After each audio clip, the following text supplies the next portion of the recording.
Hindi na ako kayang pag-aralin ni Mama sa kolehiyo. Sige, gawa natin ang paraan yan. Hindi mo ba i-reveal na ikaw yung bago nating CEO? Alam mo dyan, yan ang alang alam mong gawin. Hindi mo ba magawa ng tama? Congratulations to our new CEO and owner of Standstill Enterprises. You deserve it. Bukod sa masipag ka na, sinuwerte ka pa. Biruin mo, nakapag-jackpot ka ng malaki sa Buenas PH. Announce natin sa office ang turnover. Huwag po muna. Magpapanggap po muna ako bilang isang janitor sa office. May nararamdaman kasi akong may katiwalaan dun.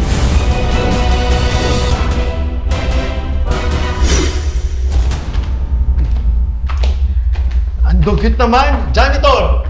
Bakit ang dumi-dumi pa din dito? Hindi ka ba marunong magwalis? Tama, boss. Ang dumi talaga eh. Andiyan ba na may malaking basura? Kaya pala di ka umaasenso eh. Paano ka aasenso? Walis lang, di mo pa alam gamitin. Bagay nga sa'yo yung pangalan mo. Jan. Sa janitor.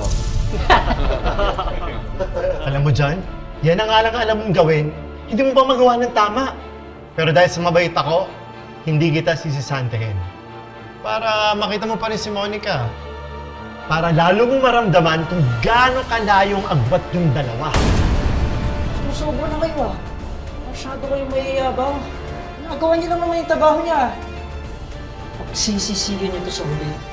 Bah, tapang naman ng isang to. Ba't naman kami magsisisi? Eh parehas lang naman kayong hampas lupa. Uy, pinagtatanggol ang best friend. Total, savior ka niya. Bakit di mo siya samahan magwalis? Inutil. Tama na yan! Hindi naman sila masamang tao. Bakit kayo ganyan? Aba. At sino ka naman? Baka gusto mong sumama sa kanila sa pagiging basahan dito sa opisina. Bagong hire lang yan dito, pero sure ako, hindi rin yan magtatagal. Kumakampi ba naman sa mga walang bilang eh? Tumatanggap ka pala ng basura. Good luck sa'yo, Kurt. Wala kang kinabukasan dyan. Nga pala, attention everyone! Lapit kayo dito. Bilis! May nakabili na pala ng kumpanya natin kaya nagtuloy-tuloy ang projects natin. Ibig sabihin, may bago na tayong CEO. Kapag na-introduce ng bagong CEO, syempre, sunod nun, promotion ko na. Kaya siguraduhin yung lahat na maayos ang trabaho nyo sa akin, okay? Yes, sir. Okay, go back to work.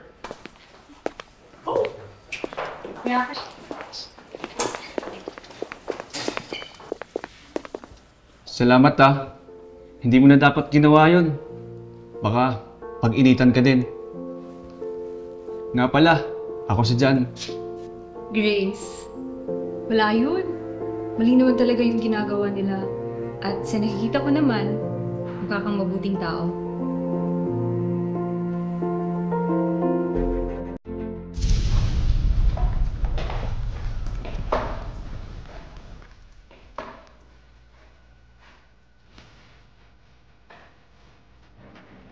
Janitor! Bakit puro alikabok to na mesa ko? Nananadya ka ba talaga? Oops. Natapon na kape dito. Sa'yo yan, no? Jan, imap mo nga yan. Wala ka talagang silbi.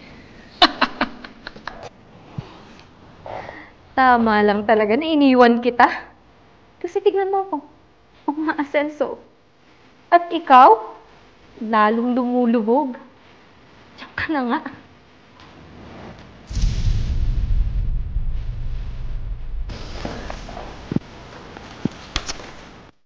Hindi na ako mapaghintay makita yung mga mukha nila.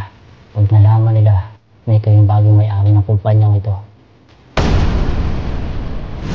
Watch the full episode of My Boss Janitor, only here on Buenas PH.